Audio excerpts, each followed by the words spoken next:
अस्सलाम वालेकुम जनाब, मैं अपना तुहाडा सलमान जोगी अर्ज कर रहा तमाम दोस्तों को जिन्हां ने अपने नाम की वीडियो बनवानी है।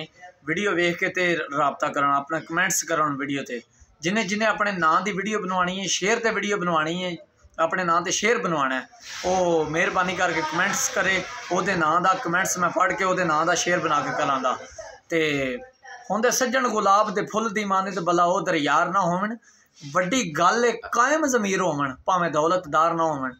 घर पई होई ज़र को बेली की करना है, बाहर इज्जत वकार ना होवन। बंदा वो भी कोई लुकमान नहीं होंदा जिदे लगदे चार ना होवन। आहिस्ता आहिस्ता तमाम दोस्तों का बहुत शुक्रिया। तो अपने नाम की वीडियो बनवाने वास्ते मैं तुहाडा अपना सलमान जोगी, अपने नाम की वीडियो बनवाने वास्ते शेयर बनवाने वास्ते मैं ताबेदार जरूर हाज़र। तमाम दोस्तों का बहुत शुक्रिया। वेखा कल की सी ते अज की, इस गल नूं कर ध्यान। अंदर सौदे हुसन वाले जिथे तुलदे ने खुड्डां पैणियां, उस दुकान अंदर जिथे शाह वजूद दा तहत करदा उल्लू बोलने उस मकान अंदर। एवें आकड़ा करें कसूर मंदा, सदा रहना नहीं इस जहान अंदर। ते दुख दसदे हां किसी नूं डर लगे। मेरे कोल मेरा राजदान कोई नहीं, राजदार मेरे मैनू जानते ने, पर हर किसी नूं मेरी पहचान कोई नहीं। आल काल दे पेड़ जंजाल उल्टे पढ़दे तौज पर रद शैतान कोई नहीं।